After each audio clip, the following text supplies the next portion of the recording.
सावित्री, हे बघ मी तुझ्यासाठी काय आणलंय. हे काय आहे ती? अगं असं काय करतेस? ही पुस्तके आहेत, या पुस्तकांचं वाचन कर. इश्श, आता ह्या वयात कसं वाटल ते? हे बघ सावित्री, तू मला लग्नाच्या वेळेस वचन दिलं होतंस, आता नाही म्हणू नकोस. हे तुला करावंच लागेल. आजपासून तुझा अभ्यास सुरू. अहो, पण लोक काय म्हणतील? किती बदनामी होईल आपली. लोक तू करतील आपल्यावर. स्त्रिया या घरातल्या कामातच बऱ्या वाटतात, असं बाहेर जाऊन नाही हो. बरं असू द्या, ही पुस्तके राहू द्या बाजूला, मला लय काम आहे ती. अरे बाळा, गप माझ्या सोन्या, तुला काय हवंय? का रडतयस? अगं बाई, हे सांग तर लय तापले या. हे पण घरी नाहीत, आता मी काय करू? सावित्री, अगं ये सावित्री, किती रडतय तुझं बाळ? काय झालंय त्याला? होय ग पारू, रात्रीपासून लय रडायला लागले बघ. काय ठाऊक काय झालं या? अंग बी लय तापलं या. अगं सावित्री, अगं याचं अंग तर इस्तवणी तापलं या. होय ग पारू, आता मी काय करू? अगं सावित्री, ही तर भूतबाधा आहे, भूतबाधा. काय? भूतबाधा? माझ्या लेकराला भूताने झपटलंय?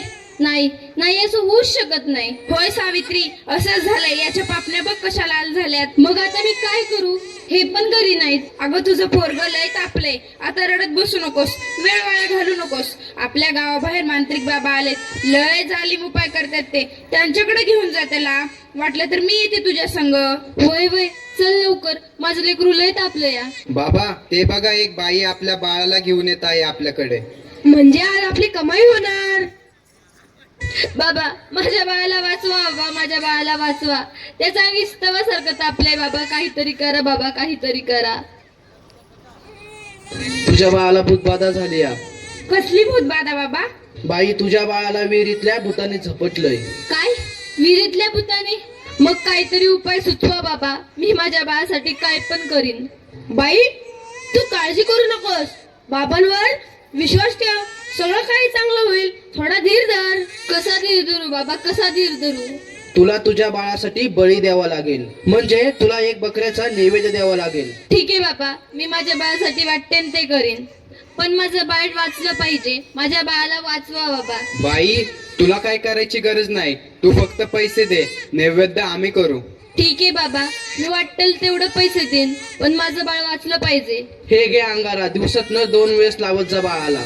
बाबा की जय हो, बाबा की जय हो. बम बोले, बम बोले.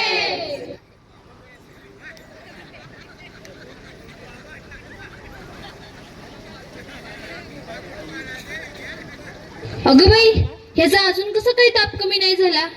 काल बाबाकडे जाऊन पण काय बी फरक पडला नाही.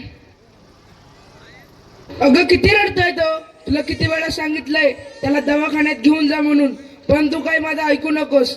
अहो, ऐका ना, चिडू नका. जरा बघा ना हातात घेऊन, याचा ताप कायच कमी नाही झाला.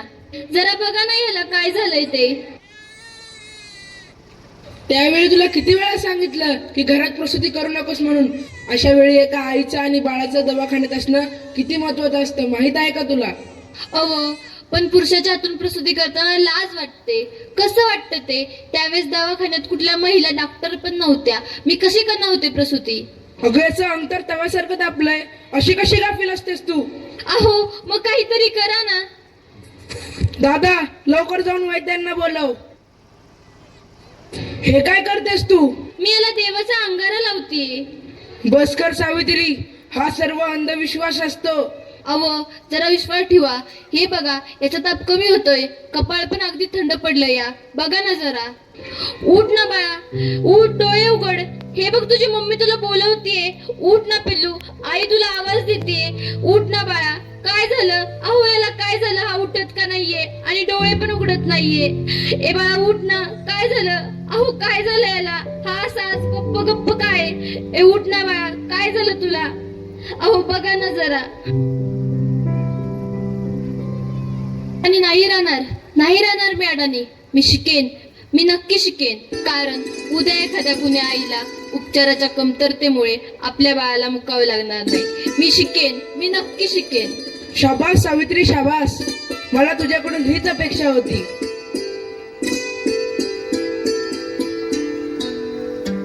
अगं बाई, मला माहितीच नव्हतं सूर्य हा पृथ्वीच्या गोल फिरतो. अगं सूर्य पृथ्वीच्या गोल फिरत नाही, पृथ्वी सूर्याभोवती फिरते. समजलं? चल गावंढळ.